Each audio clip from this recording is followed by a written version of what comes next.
ஹரி ஓம். அனைவருக்கும் நமஸ்காரம். தற்போது நாம் பார்த்து கொண்டிருக்கிற வகுப்பு பஞ்சதசி. அதுல 6ஆம் அத்தியாயம் சித்திர தீபம் பார்த்துட்டு இருக்கோம். இதுல கடந்த வகுப்புகள் மூலமா 100 ஸ்லோகங்கள் பார்த்து முடிச்சிட்டோம். இப்ப வித்யாரண்யர் இந்த நூல் மூலமா நமக்கு பல தரிசனங்களை சுட்டிக்காட்டி அதுல முடிந்த முடிவா நம்முடைய அத்வைத வேதாந்தம் தான் சிறப்பானது என்பதை நிலைநாட்டுவதற்காக இந்த நூல்ல முயற்சி செய்கிறார். இப்ப இந்த நூல்ல பல தரிசனங்கள், அதாவது சாங்கியம், நியாயம், வைசேசிகம், மீமாம்சம் அப்படின்னு பல பிரிவுகளையும் நம்ம பார்த்துக்கிட்டு இருக்கோம்.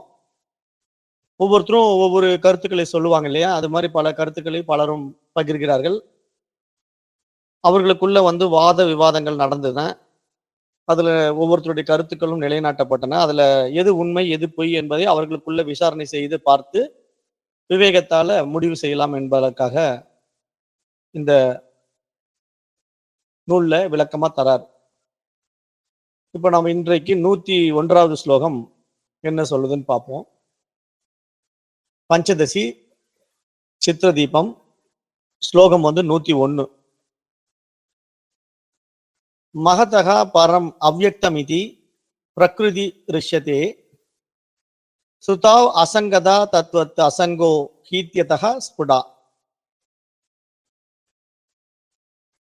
இந்த ஸ்லோகம் என்ன சொல்ல வருது அப்படின்னு பாத்தீங்கன்னா, இப்ப மகத் தத்துவத்தை விட மேலானது அவ்யக்தம் என்று உபனிஷதங்கள் பிரகிருதியை கூறுகின்றன. அதே உபநிடதங்கள் ஆத்மா அசங்கன் என்றும் தெளிவாகவே அறிவிக்கின்றன. எனவே பிரகிருதியும் ஆத்மாவும் ஒன்றல்ல என்பது இதன் மூலம் வெளிப்படையாகவே தெரிகிறது என்று இந்த ஸ்லோகத்துல புரிய வைக்கிறார். அதாவது இந்த ஸ்லோகத்துல வித்யாரண்யர் ஒரு நுண்ணிய வேறுபாட்டை நிறுவுகிறார் என்று பார்க்கிறோம். அதாவது இந்த உலகத்தின் காரணமான பிரகிருதி அல்லது மாயை நம்ம என்ன ஏதுன்னு விசாரணை பண்ணி பார்த்தோம். இப்போது ஒரு முக்கியமான சந்தேகம் என்ன அப்படின்னா, உலகத்தின் காரணமான மாயை தான் ஆத்மாவா அல்லது ஆத்மா அதிலிருந்து வேறா அப்படிங்கிற சந்தேகம் சிலருக்கு வந்துடுது. அந்த அடிப்படையில இது ஒரு முக்கியமான ஸ்லோகமா பார்க்கிறோம். இதுல இருந்து வித்யாரண்யர் என்ன சொல்ல வர்றாருன்னா, சாங்கிய தரிசனத்தில இருந்து யோக தரிசனத்தின் நிலைப்பாட்டுக்கு அப்படியே நகர்கிறார் என்று பார்க்கிறோம். அதாவது முந்தைய ஸ்லோகத்தின் அந்த பிரகிருதியும் ஆத்மாவும் வேறுபட்டவை என்பதை நிறுவினார். இப்போது அந்த பிரகிருதியை இயக்குபவன் யார் என்ற கேள்விக்கு யோக சாஸ்திரத்தின் பதிலை எடுத்து நமக்கு விளக்கப் போகிறார் என்று நம்ம பார்க்கிறோம். அது நம்ம 102வது ஸ்லோகத்துல என்ன சொல்றாருன்னு பார்த்தா புரியும். 102 சித் சந்நிதௌ பிரவருத்தியாக பிரகிருதேர்ஹி நியாமகம் ஈஸ்வரம் ப்ருவத்தே யோகாக ச ஜீவேபிய பரஸ்ருதா. இங்க என்ன சொல்றாருன்னா, இந்த 102வது ஸ்லோகத்துல அந்த சைத்தன்யத்தின் சந்நிதியால் செயல்பட தொடங்கிய பிரகிருதியை ஒழுங்குபடுத்தும் நியாமகர் ஈஸ்வரன் என்று யோக சாஸ்திரம் கூறுகிறது. மேலும் அந்த ஈஸ்வரன் ஜீவர்களை விட உயர்ந்தவர் என்றும் உபநிடதங்கள் அறிவிக்கின்றன அப்படிங்கிற ஒரு அருமையான விஷயத்தை இங்க முன்னிறுத்துறார். இப்ப இந்த இடத்துல சுவாமி வித்யாரண்யர் நமக்கு எப்படி மேல தூக்கிட்டு வரார் அப்படிங்கிறத நீங்க கவனிச்சீங்கன்னா தெரியும். இப்ப நம்ம சாதாரணமா நடைமுறையில எப்படி பார்ப்போம்? சரியை, கிரியை, யோகம், ஞானம் 4 படிநிலைகள்ல நம்ம பயணம் பண்ணுவோம். சரிகைங்கிறது சரீரத்தால் செய்யக்கூடிய சேவைகள். அதுல கோயில் உழவார பணி, நிறைய தெய்வீக பணிகள் எல்லாம் செய்வோம். அன்னதானம் அது இது நிறைய இழுத்து போட்டு சரியையினால சரீரத்தால சேவைகள் பல செய்வோம். கிரியையில என்ன பண்ணுவோம்? பூஜை, புனஸ்காரங்கள், ஜபதபங்கள் அப்படின்னு நிறைய விஷயங்களை செய்வோம். கிரியாவுல, கிரியான்னா செயல் பண்றதுல. அடுத்தது யோக மார்க்கத்துக்குள்ள வரணும். ஏன்னா அந்த சரியை கிரியையிலேயே நின்றுடக்கூடாது இல்லையா? அடுத்தது யோகம். அப்ப யோகம் வரும்போதுதான் நமக்கு இன்னும் ஒரு படி, நமக்கு நம்ம யாரு, யாருக்காக செய்யறோம், ஏன் செய்யறோம், எதுக்கு செய்யறோம், இந்த உழவார பணி செய்யறதுனால நமக்கு என்ன நன்மை, இந்த உழவார பணி செய்யறதுனால யாருக்கு நன்மை, இதெல்லாம் நம்ம பார்க்கணும். ஏன்னா இங்க இறைவனுக்கு ஏதாவது நன்மையா நம்ம போய் உழவார பணி செய்யறதுனால, நம்ம போய் கோயில கூட்டி பெருக்கிறதுனாலயோ, கோயில்ல வந்து அன்னதானம் பண்றதுனாலயோ, இறைவன் ஏதாவது ஆஹா நான் சாப்பிடாம பசியோட உட்கார்ந்திருந்தேன், நீ வந்து அன்னதானம் பண்றதுனால எனக்கு பசி ஆறிடுச்சுன்னு சொல்ல போறாரா? இல்ல கோயிலே ரொம்ப அசிங்கமா கிடந்தது, நீ கூட்டி விட்டதுனால சூப்பரா இருக்குன்னு சொல்ல போறாரா? அவருக்கும் இதுக்கும் சம்மந்தம் இல்ல. ஆனா இங்க நம்ம விருப்பத்தின் அடிப்படையில நம்ம செய்யக்கூடிய சேவையினால 4 பேர் பயன் அடையறாங்கல்ல. அப்ப அந்த ஈஸ்வர தன்மை என்பது இந்த ஒட்டுமொத்த பிரபஞ்சத்துக்குள்ள இருக்குங்கிறத நம்ம புரியாம செய்றோம். அந்த டைம்ல நம்ம பண்ணும்போது, ஏதோ கோயிலுக்காக செய்றோம், கடவுளுக்காக செய்றோம் அப்படின்னு நம்ம செஞ்சுட்டு இருந்தோம். அப்ப புரியல. ஆனா யோக மார்க்கத்துல வந்தா புரியும். ஏன் செய்றோம்? இங்க நம்ம ஒருத்தருக்கு உணவு அளிக்கிறோம்னா, அந்த ஈஸ்வரனே அந்த உடம்புல வந்து அந்த உணவ சாப்பிடுறான். அந்த வேலைகள் ஒவ்வொன்னும் இந்த பிரபஞ்சத்துல, இந்த பிரகிருதியில என்னென்ன நிகழ்வு நடக்குதோ, அந்த நிகழ்வுல எல்லாமே ஈஸ்வர நியதிக்குள்ள நடந்துகிட்டு இருக்கு. இங்க எல்லாமே ஈஸ்வரன் தான். ஈசாவாஸ்யம் இதம் சர்வம். இங்க இருப்பதெல்லாம் இறைவனே, ஈஸ்வரனேங்கிறது தான் சாஸ்திரம் சொல்லுது. அப்ப நம்ம அந்த நிலை புரியாம அப்ப செஞ்சோம். இப்ப புரியுது. அப்ப இங்க வந்து அததான் இங்க வித்யாரண்யர் என்ன சொல்றாருன்னா, அந்த ஆத்மா, அந்த தூய அறிவு இருக்கு இல்லையா? அதுக்கு பேர் தானே சைத்தன்யம். அந்த சைத்தன்யத்தின் சந்நிதியால் செயல்படத் தொடங்கிய பிரகிருதியை ஒழுங்குபடுத்தும் ஒரு நியாமகர் இருக்காரு. அந்த ஈஸ்வரனுக்கு வந்து நியாமகர்ன்னு பேர் வச்சிருக்காரு இங்க. அதான் இந்த சான்ஸ்கிரிட் ஸ்லோகத்துல வருது பாருங்க. பிரகிருதேர் ஹி நியாமகம் ஈஸ்வரம் பிரபத்தே யோகாஹ. அப்போ அந்த ஈஸ்வரனே இங்க நியாமகரா வந்து இந்த உலகத்த அனுபவிக்கிறான், செயல்படுத்துறான் அப்படின்னு நம்ம பார்க்க முடியுது. அப்ப இது யார் சொல்றான்னா, யோக சாஸ்திரம் இதை வெளிப்படுத்துது. மேலும் அந்த ஈஸ்வரன் வந்து ஜீவர்களோட உயர்ந்தவன் என்று உபநிடதங்கள் அறிவிப்பதையும் நம்ம பார்க்க முடிகிறது என்று இந்த ஸ்லோகத்துல புரிய வைக்கிறார். அப்போ நம்ம இந்த ஸ்லோகத்தை வச்சு கொஞ்சம் ஆழ்ந்து விசாரம் பண்ணி பார்த்தோம்னா, இப்ப சாங்கியம் மற்றும் யோகம் அப்படின்னு 2 தரிசனங்கள் இருக்கு. நம்ம ஏற்கனவே நிறைய தரிசனங்கள் பார்த்துட்டோம். அதாவது நியாயம், வைசேசிகம், மீமாம்சம் அப்படி எல்லாம் பார்த்துட்டு வந்ததுல சாங்கியம் பார்த்தோம். இப்ப சாங்கியத்துக்கும் யோகத்துக்கும் ஒரு வேறுபாடு என்னன்னு பார்க்க போறோம். இப்ப இந்த ஸ்லோகத்தை வந்து நம்ம நல்லா புரிஞ்சுக்கணும்னா, இந்த 2 தரிசனங்களுக்குள்ள வேறுபாட்டை நம்ம நல்லா புரிஞ்சுக்கணும். இப்ப எப்படி புரிஞ்சுக்கலாம்னா, சாங்கியம் என்ன சொல்லுதுங்க? புருஷன், பிரகிருதி. இந்த 2 விஷயங்கள் போதுமானவைகள் சொல்லுது. அதாவது புருஷன் என்றால் சைத்தன்யம், அந்த தூய அறிவு. பிரகிருதி என்பது இந்த இயற்கை, இந்த உலகம். அது ஜடத்தன்மை வாய்ந்தது. அப்போ புருஷன் என்பவன் அறிவு, இந்த உலகம் என்பது ஜடம் அப்படிங்கிற 2 விஷயத்தை எடுத்துக்குது. இது சாங்கிய தத்துவம். அந்த 2 வச்சுக்கிட்டு இந்த உலகம் தோன்ற இதற்கு மேல் வேறு எதுவும் தேவையில்லை என்று ஒரே வார்த்தையில சாங்கியம் முடிச்சிடுது. அதாவது புருஷன் இருப்பதனால, ஆத்மாவின் அதிஷ்டானத்தினால் இந்த உலகம் தோன்றுகிறது அப்படிங்கிற ஒரு சப்ஜெக்ட நமக்கு சாங்கியம்ங்கிற தரிசனம் கொடுத்தது. ஆனால் யோக தரிசனம் இருக்கு இல்லையா? யோகம், யோகத்தினுடைய ஆசிரியர் யாரு? பதஞ்சலி. அதாவது ஒவ்வொருத்தருக்கும் ஒரு குரு வருவாங்க. யோகத்தினுடைய குரு வந்து பதஞ்சலி. அப்ப இங்க யோக தரிசனம் ஒரு கேள்வியை எழுப்புகிறது. அது என்ன சொல்லுதுன்னா, சரிப்பா நீ சொல்ற மாதிரி வச்சுக்கலாம். என்ன வச்சுக்கிறேன்? புருஷன்கிற ஒரு அறிவு, ஓகே. பிரகிருதிங்கிறது ஜடம், சரி.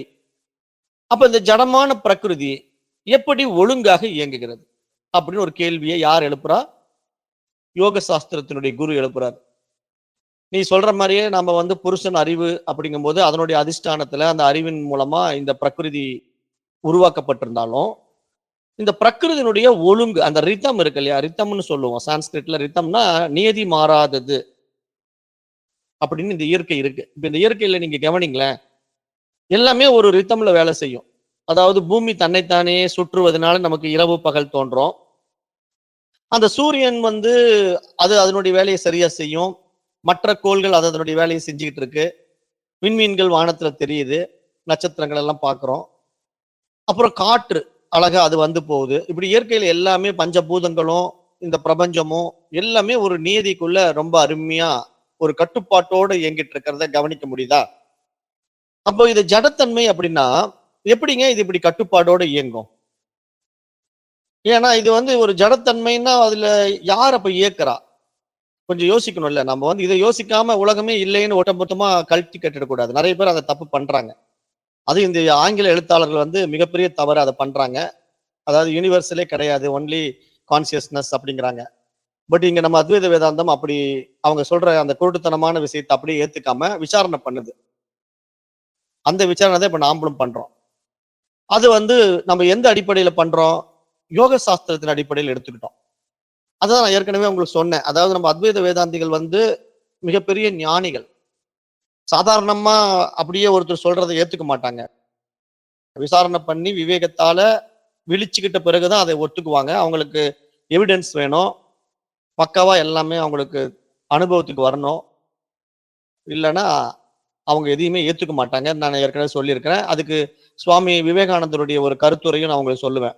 கடவுள் என்று ஒருவர் இருந்தால் அவரை காண வேண்டும்.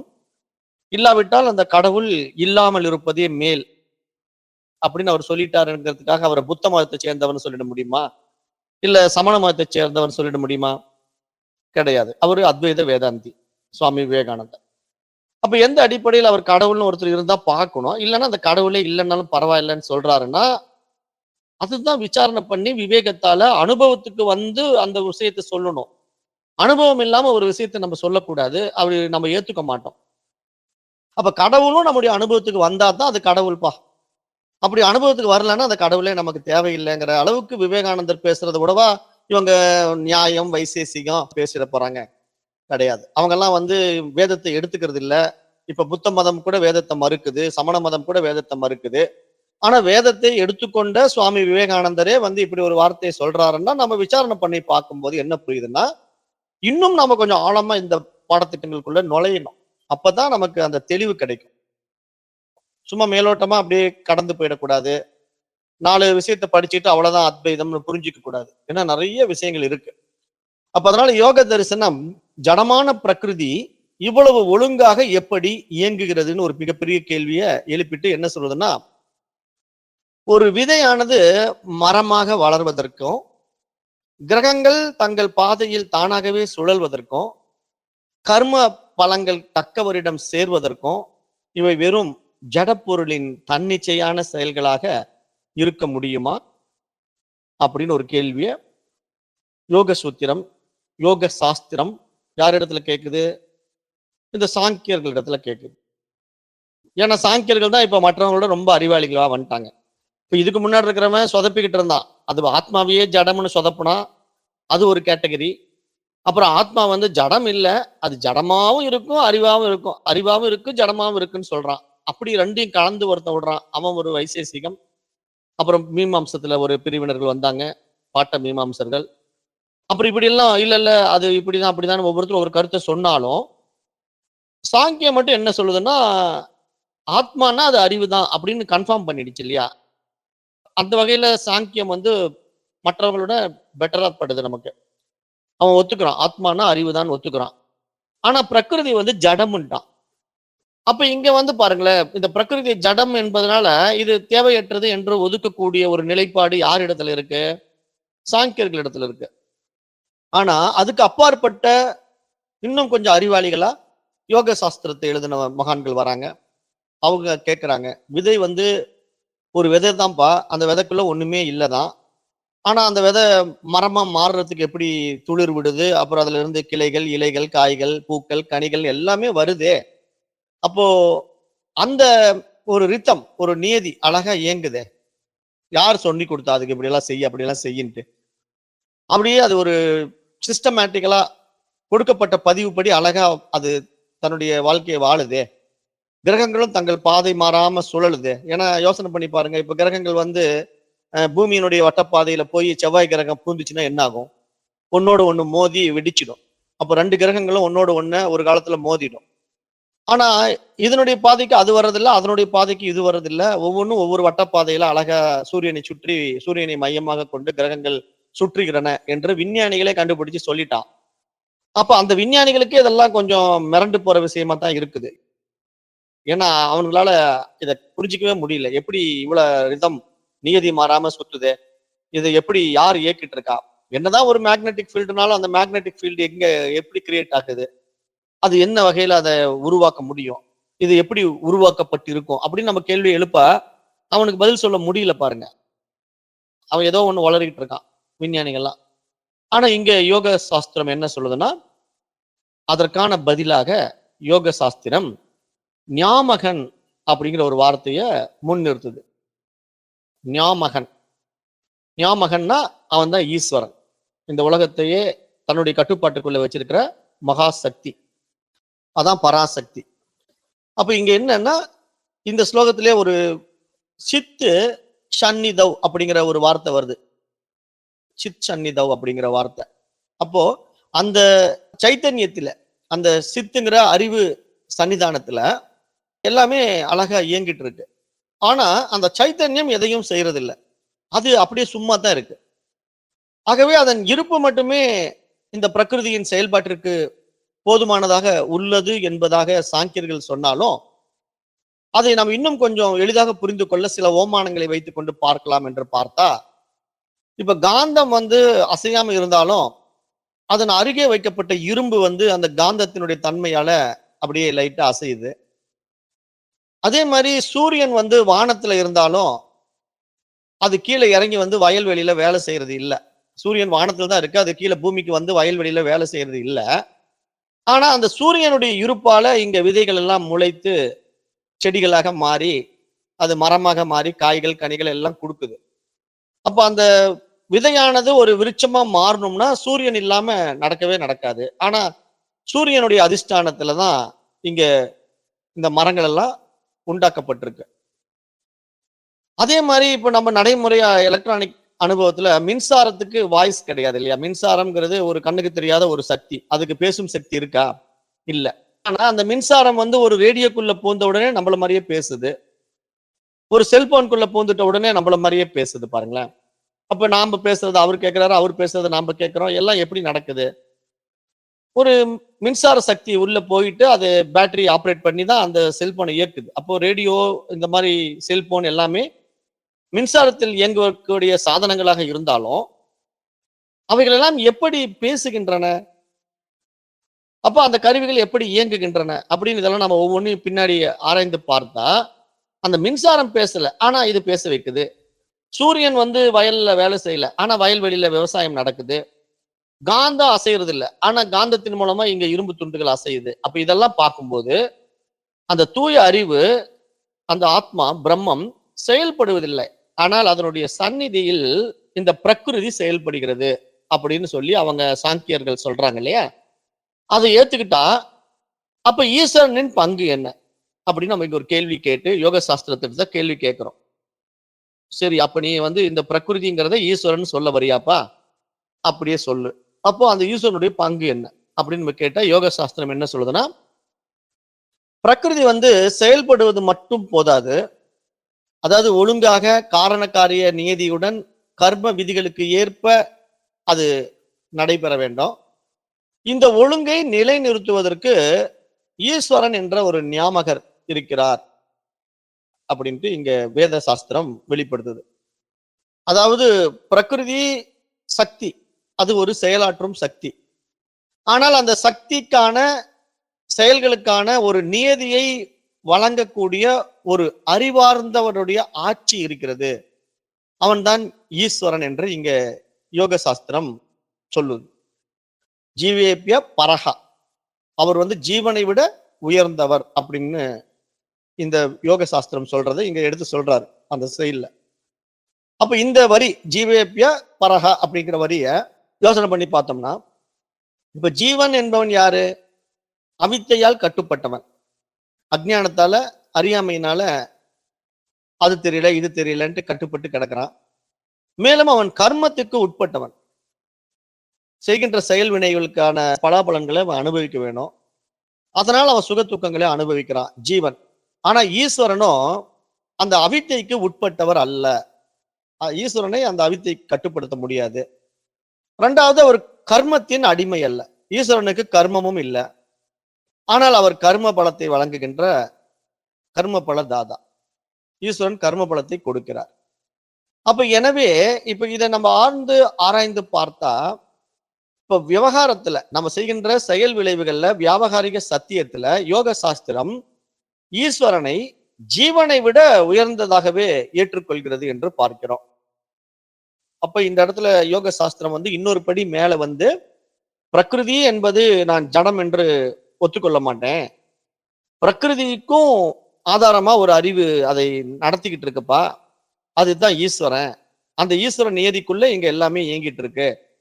அப்ப அந்த நிலைப்பாடை நீங்க புரிஞ்சுக்கணும் அப்படிங்கிறத இங்க யார் சொல்ல வரா? யோக சாஸ்திரம் சொல்லுது. சாங்கியத்துக்கு முரணான ஒரு கருத்தை முன்வைக்குது.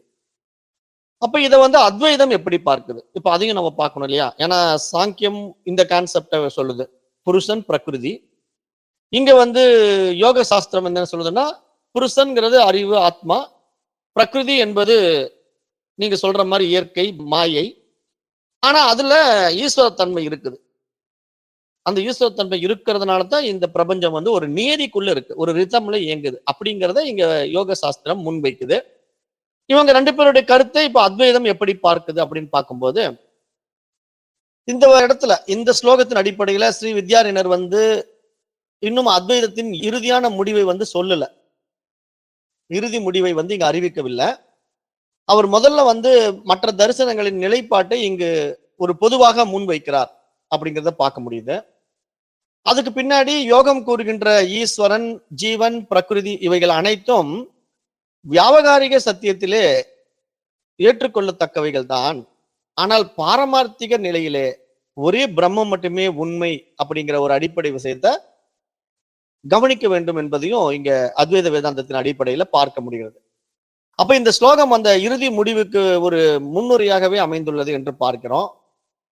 அப்ப இந்த ஸ்லோகம் நமக்கு ஒரு அழகான வாழ்க்கை பாடத்தை தருகிறது என்று பார்க்கிறோம். எப்படின்னா, இப்போ கவனிங்களேன், உடல், மனம், புத்தி இந்த 3ம் பிரகிருதியின் கருவிகள். அவைகள் தங்கள் இயல்புப்படி இயங்குகின்றன. ஆனால் அவற்றை ஒழுங்குபடுத்தும் விழிப்புணர்வு இல்லை எனில் வாழ்க்கை சிதறி போகும். ஆகவே ஒரு சாதகன் தினமும் தன்னையே பார்த்து அவன் ஒரு கேள்வி கேட்டுக்கொள்ள வேண்டும். என்ன மாதிரி கேள்வி? இப்போ என்னுடைய மனமானது என்னை வழி நடத்துகிறதா? என்னுடைய மனம் என்னை இப்படி இப்படி வாழ வேண்டும் என்று என்னை வழி நடத்துகிறதா? அல்லது விழிப்புணர்வின் ஒளியில் நான் என் மனதை நெறிப்படுத்துகிறேனா? இதுதான் முக்கியமான கேள்வி. இதை ஒவ்வொருத்தருமே இந்த பாடத்திட்டங்கள்ல வர்ற சாதகர்கள் நிச்சயமாக தங்களுக்குள்ளேயே சுய விசாரம் பண்ணிக்கணும். ஏன்னா இப்போ மனம் போன போக்குல போனோம்னா அப்ப மனதினுடைய கட்டுப்பாட்டுக்குள்ள நம்ம போயிடுவோம். நம்ம வாழ்க்கை ஈஸ்வர நியதிக்குள்ள வராது. அதாவது ஒரு புத்திசாலித்தனமான வாழ்க்கையாக இருக்காது. அதாவது மனம் போன போக்குல போறவங்க வாழ்க்கை தாறுமாறா போயிடும். அவன் எடுப்பார் கைப்பிள்ளை மாதிரி யார் என்ன சொன்னாலும் அதை கேட்பான், அப்படியே செய்வான், அதை சரின்னு நம்புவான், விசாரணை பண்றதுக்கான சுய அறிவை பயன்படுத்த மாட்டான். அப்போ அவன் என்ன ஆயிடுவான்? மனம் போன போக்குல போய் தன் வாழ்க்கையை முட்டாள்தனமாவே வாழ்ந்து முடிச்சிடுவான். அதுதானே அவை பிராட்டி சொன்னாங்க. ஓதாமல் ஒரு நாளும் இருக்க வேண்டாம், மாதாவை ஒரு நாளும் மறக்க வேண்டாம், மனம் போன போக்கிலே போக வேண்டாம் எல்லாம் பாடுவாங்க. அப்ப இது மாதிரி அவை பிராட்டி மனம் போன போக்கில் போக வேண்டாம் அப்படின்னு நமக்கு ஏன் சொல்றாங்க? மனசுதான் நம்மள கண்டபடி இழுத்துக்கிட்டு போய் அதனுடைய போக்குல நம்மள வாழ வச்சிடும். அப்ப அதனுடைய போக்குல நம்ம வாழ்ந்தோம்னா வாழ்க்கை தடம் மாறி போயிடும். ஏன்னா அது மனசுன்னா எப்பயுமே எதையாவது பற்றக்கூடியதுன்னு நான் சொல்லியிருக்கிறோம். அது ஏதாவது கண்டதெல்லாம் போய் பற்றிக்கும். அதுக்கு எது நல்லது கெட்டதுன்னு கூட விசாரணை பண்ற அளவுக்கு புத்திசாலித்தனம் இல்லை. ஏன்னா அது மனசு தானே. மனசு இன்னும் அப்டேட் ஆகல. அதாவது மனதினுடைய அடுத்த பரிமாணம் தான் புத்தி. அப்ப நீங்க புத்தியினால விவேகத்தினால விசாரித்து பார்த்தீங்கன்னா இதை செய்யலாமா செய்யக்கூடாதான்னு தெளிவடைஞ்சிருவீங்க. அதுக்குதான் விசாரம். நித்திய அனித்திய வஸ்து விவேகம் தேவைப்படுது. அது விசாரத்தினால்தான் கிடைக்குமே தவிர மனசு அது போக்குல போறது அனுமதிச்சீங்கன்னா மாட்டிக்குவீங்க. அப்போ இங்க நம்ம 2 கேள்வி இங்க எழுப்பணும். ஒண்ணு என் மனம் என்னை அதன் போக்கில் இழுத்துச் செல்கிறதா, அல்லது விழிப்புணர்வின் ஒளியில் நான் என் மனதை நெறிப்படுத்துகிறேனா அப்படின்னு இந்த 2 கேள்வியை நீங்க ஹைலைட் பண்ணி கேட்டுக்குங்க. அப்ப இதை நீங்க சரியா நடைமுறைப்படுத்தி வாழத் தொடங்கினா யோகம் கூறுகின்ற ஞாமகம் என்ற கருத்து வெளிப்புற ஈஸ்வரனை மட்டும் குறிக்கவில்லை, உள்ளார்ந்த ஆன்மீக ஒழுக்கமாகவும் வெளிப்படுகிறது என்று பார்க்க முடிகிறது. இததான் பதஞ்சலி யோக சூத்திரம் அருமையா விளக்கம். நீங்க யாரெல்லாம் பதஞ்சலி யோக சூத்திரம் கேட்கலையோ அவங்க எல்லாம் போய் கண்டிப்பா கேளுங்க. ஏன்னா 3 அத்தியாயம் பேசியிருப்பேன் பதஞ்சலி யோக சூத்திரத்துல. சாதனா பாதம், சமாதி பாதம், விபூதி பாதம் 3 பாதம் ரொம்ப அருமையா இருக்கும் யோக சூத்திரம். அது பதஞ்சலி முனிவர் அப்படியே புட்டு புட்டு வைப்பார். ஈஸ்வரன் கிட்ட எப்படி இந்த மனசு சரண்டர் ஆகணும், நம்முடைய இண்டிவிஜுவல் மைண்ட் என்ன, காஸ்மிக் மைண்ட் எப்படி, அது எப்படி ரிதம்ல இயங்குது. அதாவது இப்ப நீங்க உங்க மனம் போன போக்குல போற வாழ்க்கைக்கும் ஈஸ்வரனுடைய மனதனுடைய வாழ்க்கைக்கும் வித்தியாசம் இருக்கு. நீங்க சுய முடிவு எடுக்க முடியாது. ஆனா ஈஸ்வரனுடைய சுய முடிவு சூப்பரா இருக்கும். அதுதான் மெச்சூரிட்டி. அதாவது இப்போ உங்களுக்கு சின்ன குழந்தைக்கு உண்டான ஒரு வாழ்க்கைக்கும், அவங்க அப்பா அந்த குழந்தைய வழி நடத்துறதுக்கான வாழ்க்கைக்கும் வித்தியாசம் இருக்கு இல்லையா?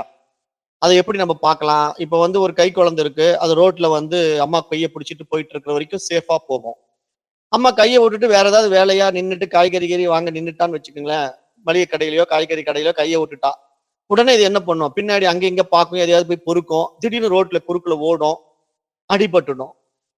அப்ப என்ன ஒரு செகண்ட் அம்மாவுடைய கட்டுப்பாட்டை இழந்ததுனால அந்த குழந்தை வந்து தடம் மாறி போகுது பாத்தீங்களா? அப்ப ஏன் அந்த குழந்தையினால அந்த மாரி அம்மா கூட இருக்கும்போதும், அம்மா விட்டுட்டா தன் போக்குல போறது நடக்குது. அது போக்குல போனா அது பார்க்கறதெல்லாம் சந்தோஷப்படும். அது ரோட்ல பார்த்தா அது குப்பையில கிடக்கிறத போய் பொறுக்கும். அதுக்கு என்ன தெரியும்? அது நல்லதா கெட்டதான்ட்டு. அது ஏதோ ஒண்ண போய் புடிச்சு இழுத்துரும். இழுத்து கையெல்லாம் அழுக்கு பண்ணிக்கும். அல்லது ஒரு கெட்டதுல கை வச்சிரும். அப்புறம் ரோட்ல குறுக்குல போறதுக்கு அதுக்கு என்ன எல்லாம் பஸ் எல்லாம் போகுது நாமளும் போலான்ட்டு குறுக்குல போகும். அப்ப அந்த அளவுக்கு அதுக்கு மெச்சூரிட்டி இல்ல இல்லையா? இந்த அடிப்படை உண்மை நமக்கு எப்படி புரியும்? அந்த சிறு குழந்தையா இருந்தா விவரம் பத்தாது. அதே அம்மாவுடைய கட்டுப்பாட்டுல இருந்தா அவ பார்த்துக்குவா. அப்ப நமக்கு இங்க ஒண்ணும் இல்ல. சேஃப்டி. அம்மா கிட்ட இருக்குது சேஃப்டி இல்லையா? அதுதான் இங்க சாஸ்திரம், யோக சாஸ்திரம் சொல்லிக் கொடுக்கும். யோக சாஸ்திரம் எப்படி சொல்லிக் கொடுக்கும்னா, நீயா மைண்ட்ல ஒரு விஷயத்த செய்யறதுக்கும், ஈஸ்வரனுடைய மனசோட நீ விவகாரம் பண்றதுக்கும் வித்தியாசம் இருக்கு.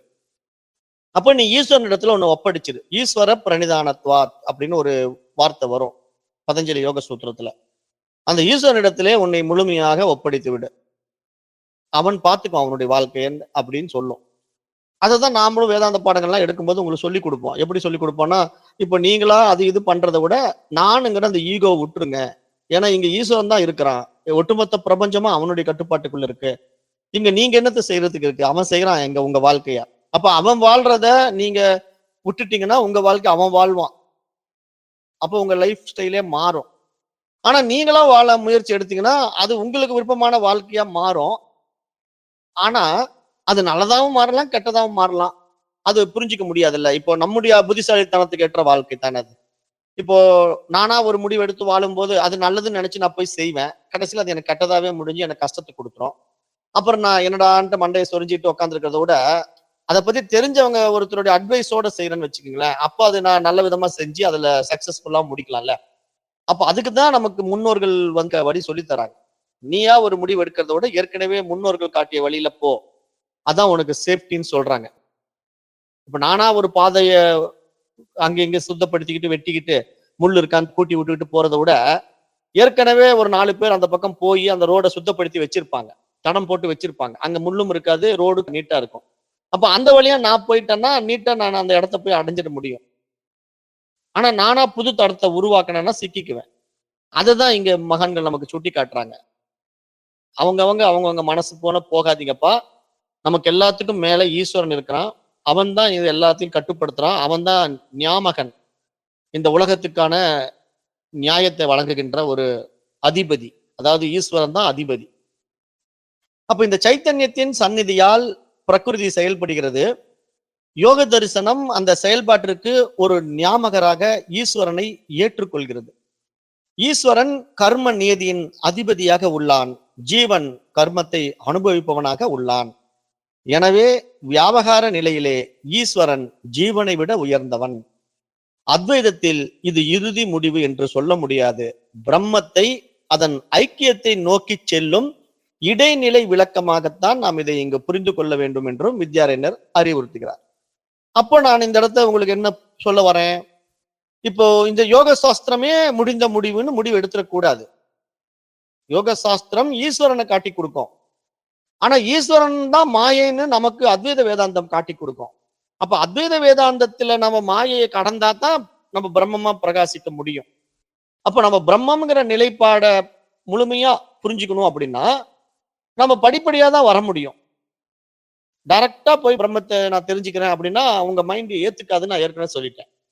அப்ப அதனாலதான் அந்த சின்ன சின்ன கர்ம காண்டங்கள் எல்லாம் சில காரியங்களை செய்யுங்க, சேவைகள் செய்யுங்க.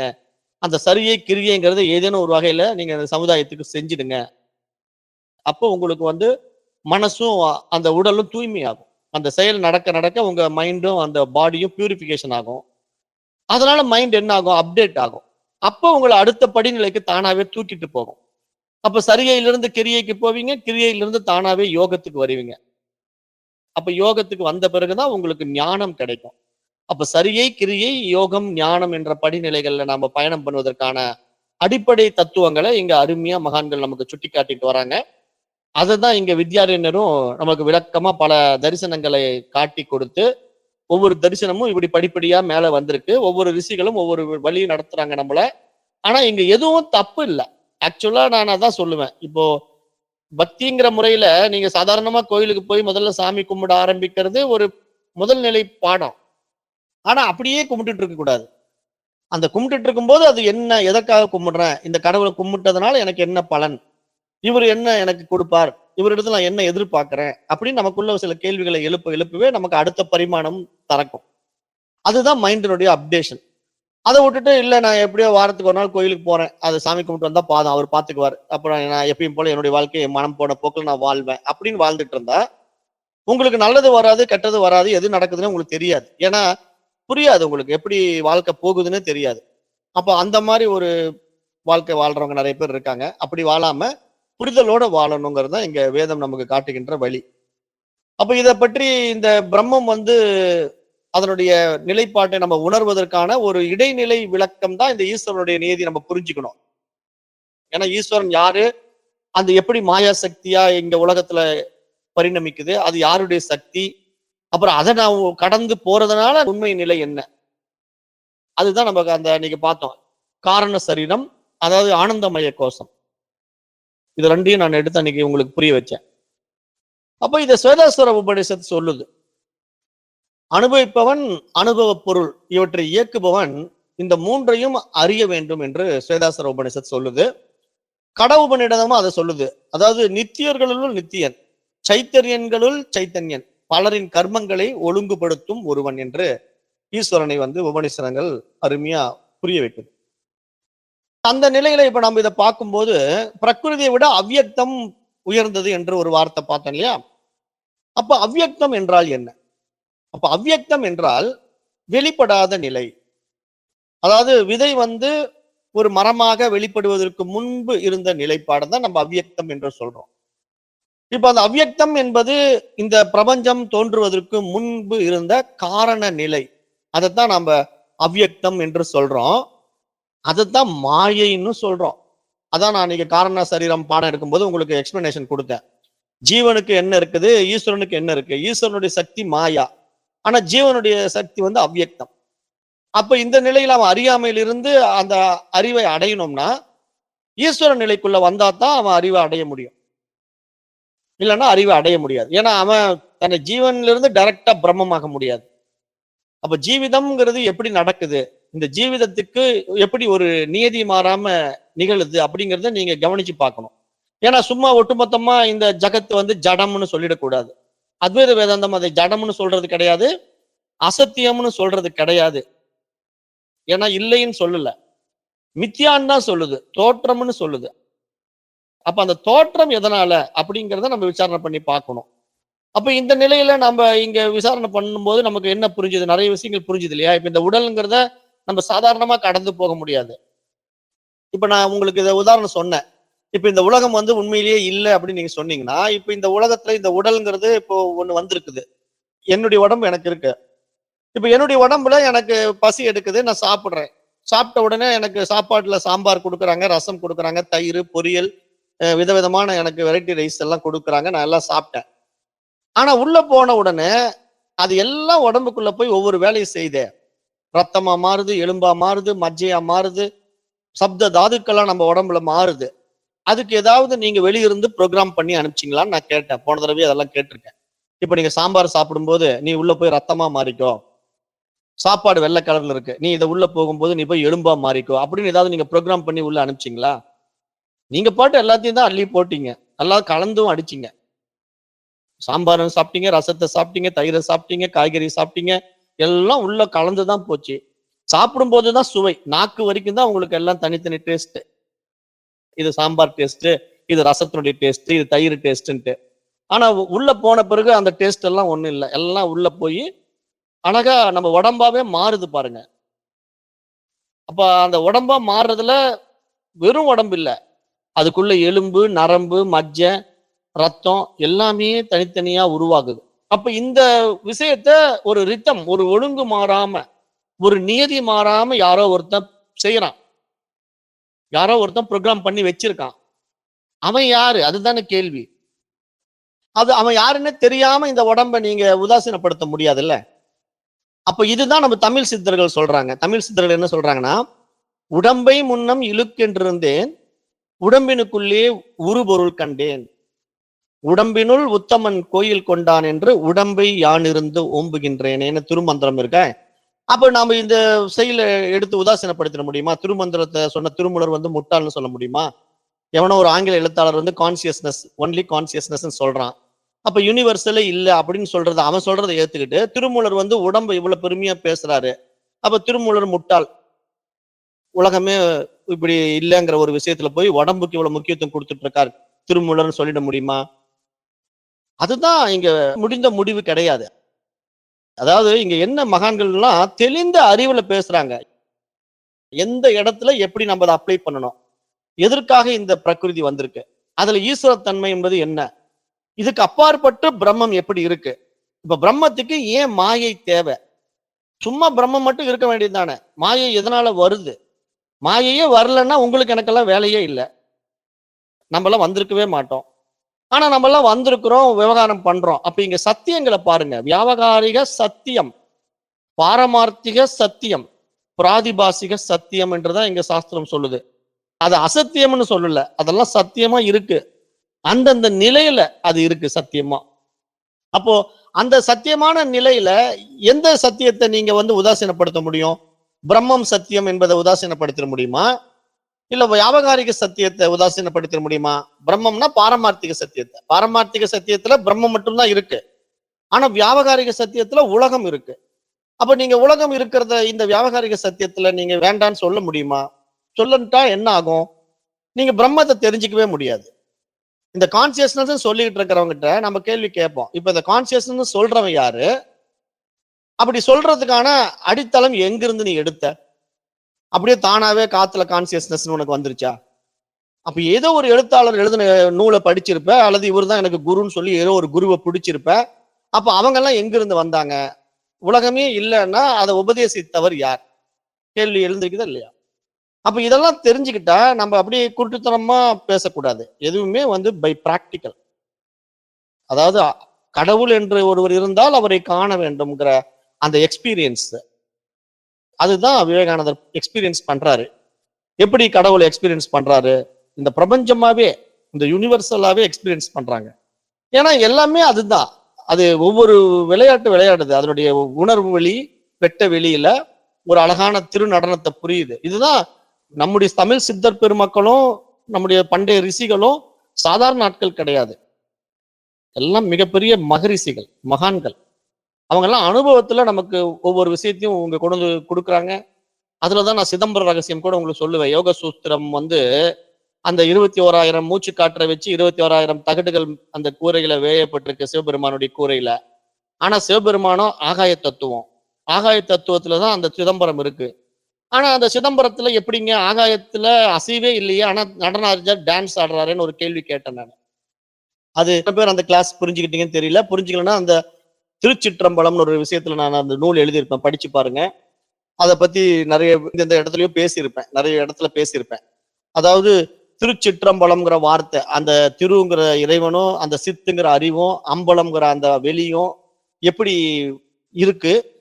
அதுல அம்பலம்ங்கிற அந்த வெளி வந்து அசையாத வெளியில எப்படி நடராஜர் வந்து டான்ஸ் ஆடுவாரு, அசையாத வெளி எப்படி அசையும், அப்ப அதுக்கெல்லாம் என்ன காரணம் அப்படிங்கறதெல்லாம் நாம அடிப்படை உண்மைகளை புரிய வைக்கிறது தான் இங்க நம்முடைய தமிழ் சித்தர்களுடைய அருமையான அந்த டீச்சிங் மெத்தடாலஜி. அந்த காலத்திலேயே அழகா நமக்கு சொல்லி கொடுக்குறாங்க. அப்ப அதைத்தான் இங்கேயும் வித்யாரண்யர் எடுத்து பேசுறாரு. வித்யாரண்யர் வந்து நம்முடைய சவுத் இந்தியாவில தான் பிறந்தார். இந்த பக்கம் தான் தென்னகத்துல பிறந்தார். கர்நாடகாவில் இருந்தார். சமஸ்கிருத மொழி வந்து இந்தியா பூரா பரவி இருந்த காலம். இப்பதானே தமிழ் தான் பேசுவேன், மற்ற மொழிகளுக்கு இடம் கொடுக்க மாட்டேன்னு ஒழிச்சு கட்டினாங்க. அந்த காலத்துல வந்து எல்லா பக்கமும் சமஸ்கிருத மொழி இருக்கும். அப்ப அதனால சமஸ்கிருத நூல் எடுத்து படிச்சாங்க. இப்போ கர்நாடகாவில் வந்து ஒரு குறிப்பிட்ட இடத்துல சமஸ்கிருத மொழி பேசுறாங்கன்னு நான் அந்த வீடியோ எல்லாம் உங்களுக்கு அனுப்பிச்சிருப்பேன். என்கிட்ட என்னுடைய பழைய குரூப்ல இருக்கிறவங்களுக்கு எல்லாம் தெரியும். டெலகிராம் குரூப்ல வந்து இதெல்லாம் நம்ம ரொம்பவே எப்படி எல்லாம் இருக்குங்கிறத சொல்லி கொடுத்துருப்போம். அப்ப அந்த அடிப்படையில இப்ப நம்ம இங்க என்ன புரிஞ்சுக்கணும்னா, இப்போ டாபிக் என்ன அப்படின்னா, அவ்யக்தம் அப்படிங்கிறது வெளிப்படாத நிலை. ஒரு மரம் எப்படி உருவாகுதுன்னா விதையிலிருந்து தான். ஆனா விதை வெளிப்படாம இருந்தா அது மரம் தெரியாது. அது மாதிரி அவ்யக்த நிலையில உங்களுக்கு மனசு ஒடுங்கி இருந்தா உலகம் தெரியாது. அப்ப மனசு வெளிப்படணும். மனசு எப்படி வெளிப்படும்? மனதிலிருந்து மகத்து, புத்தி, அகங்காரம், தன்மாத்திரைகள், பஞ்சபூதங்கள் என எல்லாம் வெளிப்படுகின்றன. எனவே மகத்தை விட காரணம் அவ்யக்தம் என்று உபநிடதங்கள் உபதேசிக்கின்றன என்று நம்ம பார்க்கிறோம். அப்போ இங்க எல்லாமே அதுக்குள்ள ஒழிஞ்சுகிட்டு இருக்கு. எதுக்குள்ள? அந்த அவ்யக்தம்ங்கிற ஒரு விதைக்குள்ள. அந்த அவ்யக்தம்ங்கிற விதை யாருது? அந்த விதை யார் இடத்துல இருக்கு? ஈஸ்வரன் தான் அது. ஏன்னா மாயையா இருக்கிறான். அவன் தான் எல்லாத்தையும் தனக்குள்ள வச்சிருக்கான். அவன்கிட்ட இருந்து தான் மைண்ட் ஃபர்ஸ்ட் வெளிப்படும். அதுதான் காஸ்மிக் மைண்ட், யூனிவர்சல் மைண்டு. அப்புறம் அதுல இருந்து தான் அந்த மைண்ட் அப்டேட் ஆகி காஸ்மிக் இன்டலெக்டா மாறுது. அது புத்தி. அதுதான் மகத் தத்துவம். அப்ப மகத்துல இருந்து அகங்காரம் வெளிப்படுது. அதுதான் நான்கிற உணர்வு. அந்த நானுங்கிற உணர்வு வந்து ரியல் அகங்காரம். அது ஆத்மாவின் அகங்காரம். ஆனா நாம என்ன பண்ணிட்டோம்? அந்த ரியல் அகங்காரத்தை பைகாட் பண்ணி அல்லது டாமினேட் பண்ணி நம்ம நானுங்கிற மாதிரி ஒரு அடையாளத்தை உண்டு பண்ணிக்கிட்டோம். என்ன மாதிரி அடையாளம்? நான் ராமசாமி, நான் குப்புசாமி, நான் இன்னார் இப்படிப்பட்டவன், இந்த ஜாதி, இந்த மொழி, அப்படி இப்படி நம்ம கிட்ட என்னென்ன மற்றவங்க ஏத்தி வச்சாங்களோ அந்த அகங்காரத்தை நம்ம அகங்காரமா மாத்திக்கிட்டோம். அப்புறம் அதுக்கான உடல்ல நமக்கு தன்மாத்திரைகள் கிடைச்சிது. அப்புறம் பஞ்சபூதங்கள் எல்லாம் நம்ம இடத்துல வந்து பயன்பாட்டுக்கு வந்துட்ட உடனே நம்ம எல்லாம் நானேங்கிற ஒரு ஈகோக்குள்ள வந்துட்டோம். ஆனா இதே தன்மாத்திரைகள் பஞ்சபூதங்கள் வந்து ஒரு செடியிலையும் தொடங்கும். இப்ப ஒரு விதை வந்து விருட்சமா மாறணும்னா முதல்ல அந்த விதையை கொண்டு போய் பூமியில தான் நடணும். அப்ப பஞ்சபூதத்தினுடைய தொடர்பு அது உண்டாக்கிக்குது. நான் ஏற்கனவே சொல்லியிருக்கேன். விதை வந்து தானாவே விருட்சமா மாறாது. அந்த விதையை கொண்டு போய் பூமியில நட்டு வச்சீங்கன்னா அது மண்ணினுடைய தன்மையை எடுத்துக்கிட்டு ஈரப்பதத்தை எடுத்துக்கும், நீர்ச்சத்தை எடுத்து வேர் விடும். அப்புறம் காற்று எடுத்துக்கும். அப்புறம் நீர் காற்று இல்லாம சூரிய ஒளி எடுத்துக்கும். அப்ப நிலம், நீர், நெருப்பு, காற்று, ஆகாயம்ங்கிற எல்லா பூதங்களோட தொடர்பு வைப்பதனால்தான் அந்த விதையானது விருட்சமா மாறும். விருட்சம்னா மரமா மாறும். அப்ப இப்படிதான் இங்க பஞ்சபூதங்களுடைய சேர்க்கையில இந்த உலகமானது எப்படி நமக்கு தோன்றுதோ அது மாதிரி மரமா மாறுறதும் நமக்கு தோன்றும். அப்ப மரமும் பஞ்சபூதம் தான், நீங்களும் நானும் பஞ்சபூதம் தான். உடல் தான் வேற வேற. அதுவும் பஞ்சபூதத்தில் தான் வந்திருக்கு, நாமளும் பஞ்சபூதம் தான் வந்திருக்கோம். ஆனா இதெல்லாம் எப்படி வந்ததுங்கிற விசாரணையை யாரு மேற்கொள்ள முடியும்? ஒரு மரமோ, ஒரு செடியோ அல்லது ஒரு மிருகமோ பண்ண முடியாது. ஆனா மனிதன் தான் தனக்கு கொடுக்கப்பட்ட பகுத்தறிவுல விசாரணை பண்ணி விவேகத்துல விழிச்சுக்கிட்டா இங்க அவ்யக்தம்ங்கிற அந்த விதையில இருந்தா எல்லாமே வெளிப்பட்டிருக்குங்கிறது தெரியும். அப்ப அதுதான் இங்க காரண சரீரம். அதுதான் ஈஸ்வர உடல். நம்ம போன தடவை புரிய வச்சோம் உங்களுக்கு. அவ்யக்தம் காரண சரீரம், ஈஸ்வர உடம்பு, அதுதான் மாயா அப்படின்னு உங்களுக்கு எல்லாம் புரிய வச்சேன். அப்போ இதை வந்து உபனிஷத்து ஏன் சொல்லுது அப்படின்னு கேட்டீங்கன்னா, இது வெறும் வந்து பிரபஞ்ச உருவாக்க வரிசையில சொல்வதற்காக அல்ல, மாறாக காரணமும் காரியமும் எவ்வாறு வேறுபடுகின்றன என்பதை புரிய வைப்பதற்காக இவ்வாறு உபநிடதங்கள் எடுத்து இதை பேசுகின்றன. அதை எப்படி பார்க்கலாம்? உலகம் மாறுகிறது, மகத்து தத்துவம் மகத்து மாறுகிறது, அந்த மகத்தென்ற மனசு மாறுகிறது, பிரகிருதியும் சக்தி நிலையிலிருந்து வெளிப்படுகிறது. எனவே இவைகள் அனைத்தும் மாற்றத்திற்கு உட்பட்டவைகள். ஆனால் இவைகளெல்லாம் உருவாவதற்கு காரணமான மாறாத ஒன்று இருக்குது இல்லையா? அதுதான் ஆத்மா. அதுதான் அறிவு, பிரம்மம். அப்ப ஆத்மா எப்படி அப்படின்னா, உபநிடதம் இன்னொரு உண்மையை சொல்கிறது. அசங்கோ ஹயம் புருஷகா. இங்கு ஆத்மா எதிலும் சங்கமிக்காதவன், எதனோடும் தொடர்பு கொள்ளாதவன், பற்றற்றவன் என்று அந்த ஆத்மாவின் அற்புதமான தன்மையை உபநிடதங்கள் வெளிப்படுகிறது. அசங்கன் என்றால் சங்கமிக்காதவன் என்று பெயர், எதோடும் தொடர்பு கொள்ளாதவன் என்று பெயர். அப்ப தொடர்புன்னா என்ன? பற்று, எதன் மேலையும் பற்று வைக்கல. அப்ப இங்க என்ன? ஆத்மா என்பது எதனோடும் கலங்காதவன், எதனாலும் ஒட்டி கொள்ளப்படாதவன், எந்த மாற்றத்துக்கும் உட்படாதவன், எதனாலும் பாதிக்கப்படாதவன்.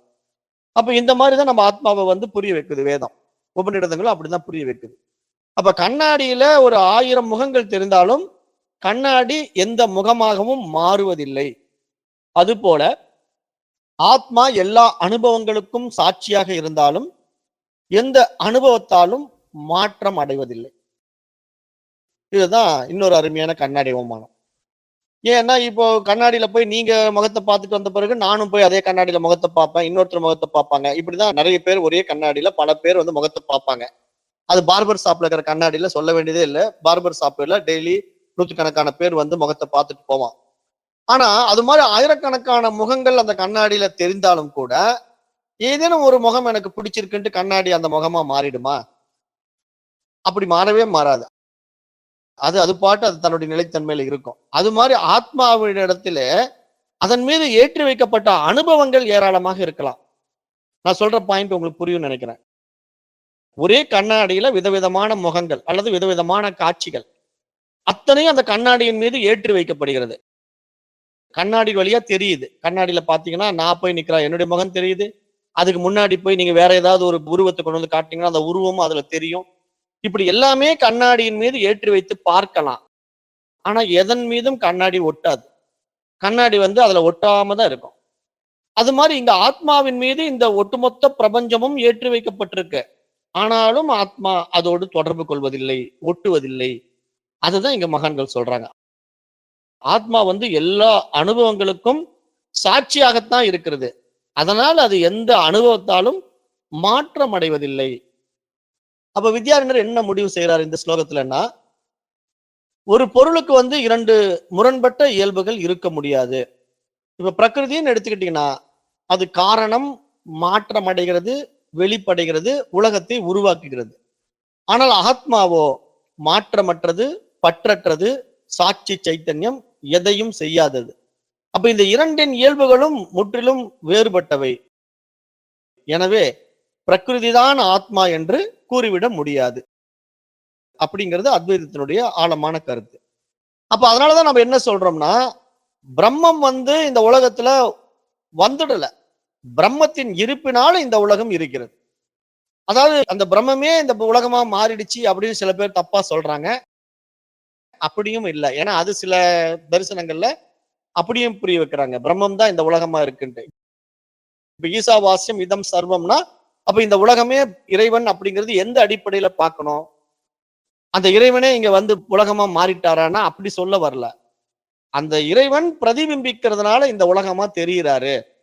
அவருடைய உருவம் தான் இது அப்படின்னு நம்ம சொன்னா, அப்ப நம்ம அந்த உருவத்தை ஆராதிக்கணுமா, அவதூறு பண்ணணுமா? இங்க விஷயம் என்ன? இப்ப நான் கேட்கிற கேள்வி என்னன்னா, இப்ப கண்ணாடியில போய் உங்க முகத்தை பாக்குறீங்க, அந்த முகத்தை ஆராதிப்பீங்களா, அசிங்கப்படுத்துவீங்களா? உங்க முகம், அதை ஆராதிப்பீங்க.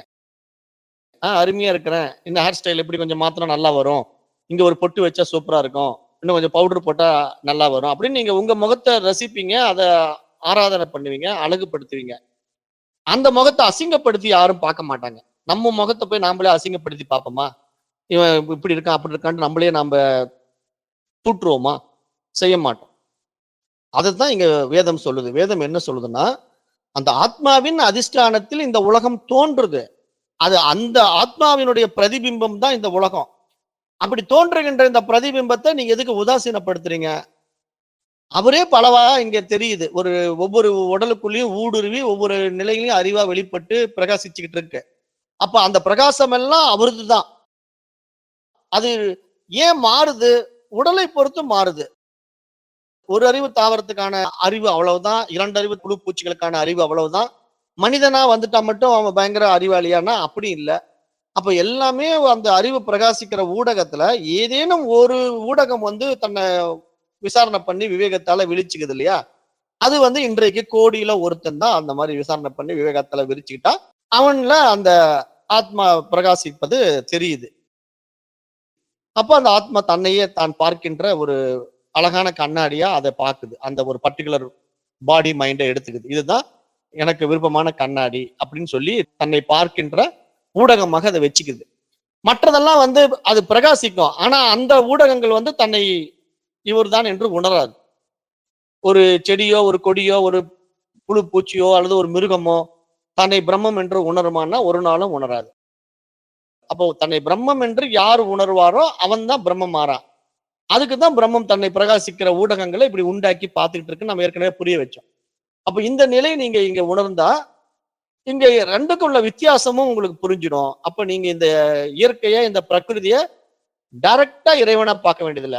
இறைவனுடைய வைபவமா பாருங்க. இறைவனுடைய பெருமிதம் வைபவம் தான் இங்க சர்க்குண பிரம்மம். அத நம்ம வேதம் என்ன சொல்லுதுன்னா இத சர்க்குண பிரம்மமா பாக்குது. அதை ஈஸ்வரனா பாருங்குது. அது தோன்றி மறைவதனால மாயா சக்தின்னு சொல்லுது. அதுல ஒரு ரித்தம் இருக்குன்னு சொல்லுது. அது நியதி மாறாம இருந்தது பாருங்களேன். ஏன்னா அது சும்மா தோற்றம் மாற்றம் இருந்தா அது கடந்து போக முடியாதுல்ல. இப்ப நான் எப்படி இருக்கிறேனோ அப்படித்தானே என்னுடைய கண்ணாடியில பிரதிபிம்பம் காணப்படும். அப்ப என்னுடைய நிலைப்பாடு தானே அந்த உருவத்திலையும் நடக்கும். அப்ப என்னிடத்துல இருக்கிற ஒழுங்கு தானே கண்ணாடியிலையும் அந்த ஒழுங்கா மாறும். அப்படிதான் இங்க வேதம் சொல்லுது. அந்த ஆத்மாவினுடைய அந்த ரிதம் மாறாதது. அப்ப அந்த மாறாத ஆத்மாவில ஏன் மாற்றம் நடக்குது? அதாவது பிரதிபிம்பிக்கிற உருவத்துல ஏன் மாற்றம் நடக்குது?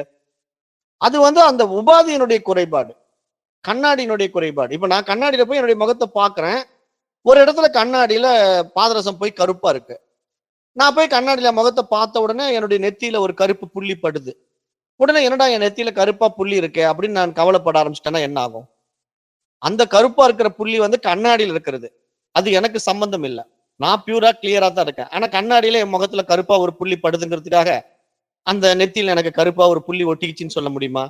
அது மாதிரி ஆத்மாவனுடைய அந்த தூய அறிவு இந்த பிரபஞ்சமா மாறி பிரகாசிக்கிறதுல ஒண்ணு முட்டாள்தனமா வாழுது, ஒண்ணு புத்திசாலித்தனமா வாழுதுங்கிறதுக்காக ஆத்மாவே முட்டாள், ஆத்மாவே புத்திசாலின்னு சொல்ல முடியுமா? சிலர் அப்படித்தானே சொல்றாங்க. ஆத்மாவே அறிவாவும் இருக்கு, அறியாமையாவும் இருக்குன்ட்டு. அப்படி கிடையாது. ஆத்மா எப்பொழுதும் அறிவுதான். அந்த அறியாமை ஏன்? அது பிரதிபிம்பிப்பதற்கு தடையாக அந்த ஊடகத்தில் இருக்கிற பிரச்சனை, அந்த கண்ணாடியில் இருக்கிற பிரச்சனை. அந்த கண்ணாடியை தான் நம்ம சரி பண்ணணுமே தவிர ஆத்மாவை கை வைக்க வேண்டிய அவசியமே கிடையாது. அது மாதிரி கண்ணாடியில எனக்கு கருப்பு புள்ளி தெரியுதுன்னா அது என்னுடைய முகத்துல நான் துடைக்க வேண்டிய அவசியம் கிடையாது. கண்ணாடியை தொடச்சா அந்த கருப்பு புள்ளி போயிடும். அப்புறம் என்னுடைய முகம் தூய்மையா இருக்கும். அது மாதிரி இங்க இந்த உலகத்துல அந்த அறிவு பிரகாசிக்கிற ஊடகமான உடம்புல இப்ப நமக்கு மனித உடம்பு கிடைச்சிருக்கு. நம்ம மூலமாவும் அது பிரகாசிக்கிட்டு தான் இருக்கு. ஆனா ஏன் அது தெளிவா பிரகாசிக்க மாட்டேங்குதுன்னா நம்ம மன அழுக்குகள் தான் காரணம். நம்ம மனதுல ஏகப்பட்ட அழுக்கு வச்சுக்கிட்டு இருக்கோம். அழுக்குன்னா என்ன? தேவையில்லாத விவகாரங்கள் எல்லாம் ஏத்தி வச்சுக்கிட்டோம். வெளி விவகாரங்கள் எல்லாம் கண்ணு உள்ள நினைச்சுக்கிட்டோம். அப்புறம் மற்றவர்களால் ஏற்றுப்பைக்கப்பட்ட விசேஷ சுகங்களை உண்மை என்று நம்பிட்டோம். அதெல்லாம் நம்ம மன அழுக்குகளா மாறி அந்த உண்மை ஆத்மாவை பிரகாசிக்க விடாம தடுக்குதுன்னு பாக்குறோம். அப்ப இங்கேதான் இந்த அத்வைதத்தினுடைய நுட்பம் என்ன அப்படின்னு பாத்தீங்கன்னா, இது போன்ற நம்முடைய அஜ்ஞானங்களை நீக்கணும், தவறான புரிதலை தவிர்க்க வேண்டும். அத்வைதம் என்ன சொல்லுதுன்னா, மாயையை பிரம்மம் என்று சொல்வது கிடையாது. அதற்கு பதிலாக மாயை பிரம்மத்தை சார்ந்து தோன்றுகிறது என்று கூறுகிறது. கயிற்றை சார்ந்த பாம்பு தோன்றுவது போல பிரம்மத்தை சார்ந்து மாயை அனுபவிக்கப்படுகிறது. கயிறு ஒருபோதும் பாம்பாக மாறுவதில்லை. அது போல பிரம்மமும் ஒருபோதும் மாயையாக மாறுவதில்லை அப்படின்னு இங்க நல்லா புரிஞ்சுக்குங்க. அப்ப இங்க சாதகனாகிய நமக்கான ஒரு விசாரணை என்ன, தியான பார்வை என்ன அப்படின்னு பாத்தீங்கன்னா, இப்ப இந்த ஸ்லோகம் வெறும் தத்துவ விவாதம் மட்டுமல்ல, நம்முடைய வாழ்க்கையிலும் இது ஒரு மிகப்பெரிய உள் மாற்றத்தை உருவாக்குவதை பார்க்க முடிகிறது. இப்ப நம்ம அடிக்கடி என்னுடைய மனம் ஏன் கலங்குகிறது அப்படின்னு நம்ம கேள்வி கேட்டோம்னா, உண்மையில் கலங்குவது மனம், அதை அறிகின்ற சாட்சியோ கலங்குவது இல்லை அப்படிங்கிறத நமக்கு புரிஞ்சுக்கிறது தான் ஞானம் இருக்கு. அப்ப நம்ம இடத்துல கோபம் வருது, பயம் வருது, துக்கம் வருது அப்படின்னு பல விஷயங்கள் நம்ம இடத்துல நடந்தாலும் இதெல்லாம் ஏன் நடக்குது? இதெல்லாம் பிரகிருதியின் அலைகள். அதாவது இந்த பிரபஞ்சத்துல மற்றவர்கள் மூலமா நடக்கின்ற ஒரு தாக்கம். இப்ப உங்களுக்கு கோபம் வருவதற்கு நீங்க மட்டும் தனியா இருந்து கோபம் வர்றதில்ல. எதிரில இருந்து ஒருத்தர் உங்களை கோபத்தை உண்டு பண்றதுனால வரக்கூடிய கோபம். அப்ப அந்த எதிரில் இருக்கிறவர் யாரு? அவரும் பிரகிருதியில ஒரு அங்கம், நீங்களும் பிரகிருதியில ஒரு அங்கம். அப்ப பிரகிருதியில 2 பேரும் ஒரு அங்கமா இருந்தாலும் ஒருத்தர் மூலமா இன்னொருத்தருக்கு ஒரு ப்ராப்ளம் வருதுன்னா அது பிரகிருதியின் மூலமாக வெளிப்படுகின்ற அலைகள். அப்ப அதை அறிகின்ற சாட்சி ஒருபோதும் அசைவதில்லை. அது உங்களுக்கு புரிஞ்சிட்டா, இப்ப இந்த பாடிக்கும் ஒரு பிரச்சனை, அந்த பாடிக்கு ஒரு பிரச்சனை. ஆனா இது ரெண்டுமே உடல் ரீதியான சண்டை போடலாம், உள்ளத்துல மன ரீதியான சண்டை போடலாம். அது கோபமா மாறலாம், அது கை கலப்புல முடியலாம், என்ன வேணா நடந்துட்டு இருக்கலாம். ஆனா இதெல்லாம் பிரகிருதியில இயற்கையில நடக்கின்ற நிகழ்வு. ஆனா இதுக்கு ஆதாரமா வேடிக்கை பார்த்துட்டு இருக்கிற சாட்சி இதில் சம்பந்தப்படுவதில்லை. அப்ப இந்த நிகழ்வை நீங்க கவனிச்சீங்கன்னா, இந்த உண்மையை நீங்க ஆழமா சிந்திச்சு பார்த்தீங்கன்னா, இப்ப நான் மனம் அல்ல, அந்த மனத்தின் சாட்சி அப்படிங்கிற நிலை உங்களுக்கு உறுதியாக்கப்பட்டா, உங்களுக்கு என்ன நடக்கும்? இப்ப உங்களுடைய சாட்சி பாவனையில நீங்க இந்த உலகத்த பார்க்கிற அந்த பார்வை விசாலமா மாறும்போது, அந்த குறுகிய மனப்பான்மையிலிருந்து அந்த மனமானது மேல்நிலை பரிமாணத்துக்கு உயரும்போது, உங்களுக்கு கீழ்த்தரமான வாழ்க்கை முறையெல்லாம் தானாவே உங்கள விட்டு விலகிடும். அதுதான் நம்ம ஏற்கனவே சொல்லிட்டோம். மகா மிருத்யுஞ்ச மந்த்ரா. ஓம் திரைம்பகம் யஜாமகே சுகந்திம் புஷ்டி வர்தனம். உருவாருக்கமிவ பந்தனான் மிருத்யோர் முக்ஷீய மாமிருதாத் அப்படின்னு ஒரு மந்த்ரா இருக்கு இல்லையா? இது வந்து வெள்ளரி பழத்திலிருந்து எப்படி காம்பு தானாக விடுபட்டு விலகி விடுகிறதோ, அந்த வெள்ளரி பழம் பாதிக்காத மாதிரி. இப்ப வேற பழங்கள்னா, அந்த பழம் தான் காம்புல இருந்து புடுங்கிட்டு கீழ விழுந்து 2ஆ உடைஞ்சு போக வாய்ப்பு இருக்கு. கந்தி போக வாய்ப்பு இருக்கு. ஆனா வெள்ளரி பழம் அந்த பக்குவத்தை அடைஞ்ச பிறகு, பழுத்து போன பிறகு, அந்த வெள்ளரி பழம் எந்த பாதிப்பும் அடையாத மாதிரி அந்த காம்பு மட்டும் விலகிக்கும். அந்த வெள்ளரி பழம் பழுத்துருச்சுங்கிறதுக்கு அடையாளம். அது மாதிரி இங்கே ஞானம் அடைந்து விட்டால், இந்த மாதிரி உயரிய விஷயங்கள அத்தியாத்ம ஞானத்தை நமக்கு புரிஞ்சுட்டா, நம்மள தொந்தரவா பிடிச்சுக்கிட்டு இருக்கிற விஷயங்கள் எல்லாம் நம்மள விட்டு தானாவே விலகிடும். அது விலகுறதுக்கு நாம பழுக்கணும்ல. வெள்ளரி பழம் பழுக்காம காம்பு விடுபடாது. அது மாதிரி நீங்க மனதளவுல அப்டேட் ஆகாம உங்களுடைய அஞ்ஞானம் நீங்காது. உங்கள பிடிச்சிருக்கிற கஷ்டங்கள் போகாது. ஏன்னா புரியலங்கிறதுனால அது இருந்துகிட்டே தான் இருக்கும். அப்ப இந்த அடிப்படை உண்மை உங்களுக்கு புரிஞ்சிட்டா, அவ்யக்தம் என்பது பிரபஞ்சத்திற்கு காரணமான மாயை. அந்த மகத்தத்துவத்தை விட மேலான காரணமான உபநிடதம் அதை சுட்டிக்காட்டி, இங்கே இதையெல்லாம் இயக்குகின்ற ஒரு நிகழ்வாக ஈஸ்வரன் அப்படிங்கிற ஒரு மகா இன்டலெக்ட், ஒரு காஸ்மிக் இன்டலெக்ட் இருக்கு. அதனுடைய கட்டுப்பாட்டுக்குள்ள இந்த மனமானது போச்சுன்னா அப்டேட் ஆகும். ஆனா இது தன்னுடைய வாழ்க்கையை தன் விருப்பப்படி வாழ்ந்ததுன்னா, அந்த வாழ்க்கையில வருகின்ற சுக துக்கத்தை அதை அனுபவிப்பதிலிருந்து விடுபட முடியவே முடியாது.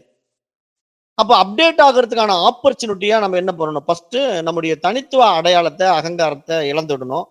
இங்க நான் ஒண்ணும் செய்யறது இல்ல. எல்லாம் ஈஸ்வர நிகழ்வுல நடக்குது. அது அப்படியே நடக்கட்டும்னு நம்ம ஒட்டுமொத்தமா இந்த உடலையும், மனசையும் அந்த ஈஸ்வரன் கிட்ட ஒப்படைச்சிட்டோம்னா, நம்ம வாழ்க்கையை ஈஸ்வரன் வாழ்வான். அந்த வாழ்க்கையில என்ன நடக்கும்னா, மனசு அப்படியே புத்தியில பிரகாசிக்கும். அந்த புத்தி வந்து தானாவே சத்துவ குணத்துல மேம்படும். அப்புறம் இந்த ஒவ்வொன்றும் புரிய வரும். இந்த வேத சாஸ்திரங்களும், உபநிடதங்களும், பிரம்மசூத்திரமும், பகவத்கீதையும் படிக்கும்போது நல்லா புரியும். அதுக்கு முன்னாடி புரியாது. ஏன்னா, அதேதான். ஒரு 10 பேர் ஒரு வகுப்பறையில உட்கார்ந்திருப்பாங்க. ஒரு மாணவனுக்கு புரியுது, 9 மாணவருக்கு புரியல. அப்ப என்ன காரணம்? ஒருத்தன் இத புரிஞ்சுக்கிற அளவுக்கு பக்குவம் ஆயிட்டான். மற்ற 9 பேர் பக்குவம் ஆகல. அப்ப அந்த பக்குவம் வரும்போது நமக்கும் புரியும். அப்போ சாதகன் தன்னை மனம், புத்தி, பிரகிருதி ஆகியவற்றிலிருந்து வேறுபடுத்தி பார்க்கும்போது ஆத்ம நிஷ்டை உறுதியாகிறது என்பதை பார்க்கிறோம். அப்ப இப்படிதான் இந்த ஸ்லோகம் வந்து நம்மளை வழி நடத்திட்டு போகுது. அப்போ இன்றைக்கு நம்ம என்ன பண்ணுவோம், 102வது 2 ஸ்லோகம் தான் பார்க்க முடிஞ்சுது. ஏன்னா இதெல்லாம் கொஞ்சம் டீப்பான சப்ஜெக்ட்ங்கிறதுனால, யோக தரிசனத்தை முன்னிறுத்தி மகான்கள் பேசுறதுனால நான் அதை இந்த 2 ஸ்லோகத்தோட இன்றைக்கு வகுப்பு நிறைவு செய்யறேன். 103வது ஸ்லோகம் நாளைக்கு பார்க்கலாம். இன்னும் போக போக வித்யாரண்யருடைய விரிவான விளக்கங்கள் வந்து நம்மை மனோரீதியாக அப்டேட் பண்றதுல எந்த மாற்று கருத்துக்கும் இடம் இல்லை. அருமையா கொண்டு போகும். இந்த உபநிடதங்கள் வகுப்புகளை விட இதெல்லாம் ரொம்பவே டீப்பான விசாரணை. அதனால இந்த கிளாஸ் எல்லாம் மிஸ் பண்ணாதீங்க. முடிஞ்ச அளவுக்கு கேளுங்க. வர முடியலனாலும் ரெக்கார்டிங் கேளுங்க. அப்பதான் உங்களுக்கு வந்து மைண்ட் அப்டேட் ஆகும். ஏன்னா இப்ப ஒவ்வொரு விஷயமும் உங்களுக்கு புரிய வரும். மற்றவன் யாரும் உங்களை ஏமாத்த முடியாது. அதாவது இப்ப நீங்க அறகுறையா படிச்சுட்டு நீங்க இன்னொருத்தன் ஒண்ணு சொன்னா அதை அப்படியே ஏத்துக்குவீங்க. ஆனா இதை நீங்க தெளிவா படிச்சிட்டீங்கன்னா, எவன் எதை சொன்னாலும் அது உங்களுக்கு அவன் சொதப்பிக்கிட்டு இருக்கான், வளரிக்கிட்டு இருக்கான், அவன் புரியாம பேசிக்கிட்டு இருக்காங்கிறது உங்களுக்கு புரியும். அப்ப நீங்க நீங்க உங்க நிலையில அந்த பிரம்மத்துல அப்படியே நிக்கலாம். உங்க சுய அறிவுல நிக்கலாம். அப்போ உங்களை யாரும் எந்த தொந்தரவும் பண்ண முடியாது. அந்த சுய அறிவுல இந்த உலகத்தை என்ஜாய் பண்ணலாம். இந்த உலகத்தை வந்து கடந்து போகணுங்கிறது இல்ல. ஏன்னா அதுக்கான கருவிதான் இந்த உடலும் மனசும். இந்த உலகத்தின் மூலமா தானே பிரம்மத்தை காட்டி கொடுக்குது. இந்த உலகம் என்பது அற்புதமான மனோசக்தி. அதாவது ஆத்மாவின் அதிசய சக்தி. இதை ரமண மகரிஷி அழகா சொல்வார். அதனால இந்த அதிசய சக்திய ஒரு அழகான கற்பக விருட்சமாவும் நம்ம மாத்திக்கலாம். நமக்கு விருப்பமான விஷயங்களை கொடுக்கக்கூடியதா மாத்த முடியும். ஆனா அதுக்கெல்லாம் அப்டேட் ஆகாம நடக்காது. அதான் நான் ஏற்கனவே சொன்னேன். ஆகாமிய கர்மாவை யார் கையாள முடியும்? ஞானி மட்டும்தான். அக்ஞானி கையாள முடியாது. ஏன்னா அக்ஞானிக்கு புரியாது. ஆகாமிய கர்மானா என்னன்னு தெரியாது. அவன் வந்து மனம் போன போக்குல வாழ்வான், பிராரப்தத்தை அப்படியே ஆக்டிவேட் பண்ணி வாழ்ந்துகிட்டு இருப்பான். அவன் மீண்டும் சஞ்சித கர்மாவில இருந்து திருப்பி கர்மாவை எடுத்துட்டு வர்றதுக்கு பிறவி சக்கரத்துல சுத்துவான். ஆனா ஞானி மட்டும்தான் இந்த ஆகமிய கர்மாவை சரியா பயன்படுத்தி வந்த வேலையை முடிச்சிருவான். அதனால இதை புரிஞ்சுக்குங்க. இங்க எல்லாமே ஈஸ்வர நியதிக்குள்ள இருக்குங்கிறது இப்போ இந்த 2 ஸ்லோகம் நமக்கு சுட்டி காட்டுது. எதனுடைய அடிப்படையில? யோக சாஸ்திரத்தின் அடிப்படையில. இன்னும் அத்வைத சாஸ்திரம் இன்னும் ஒரு படி மேல போய் பேசும். அது அடுத்தடுத்து நம்ம போக போக புரியும். ஆனா எல்லாம் தேவைதான். ஏன்னா டைரக்டா பிரம்மம் ஆயிட முடியாது. மாயையை கடந்துதான் பிரம்மமாக முடியும். அதுக்காக வழிகளை அவங்க சொல்லி கொடுப்பாங்க. அதை நம்ம ஃபாலோ பண்ணி போகணும். அப்பதான் அது சக்சஸ்ஃபுல்லா பாஸ் பண்ணி போக முடியும். 10th படிக்காம +2 போக முடியாது, +2 படிக்காம டிகிரி போக முடியாதுங்கிற மாதிரி நீங்க யோக சாஸ்திரத்தை படிக்காம பிரம்மசூத்திரம் உங்களுக்கு புரியாது. அதனால இதெல்லாம் ஸ்டெப் பை ஸ்டெப்பா கத்துக்கிட்டு வாங்க. அழகா உங்களுக்கு எல்லாம் புரியும். நேரம் கருதி வகுப்பை நிறைவு செய்கிறேன். நன்றி. ஓம் தத்சத்.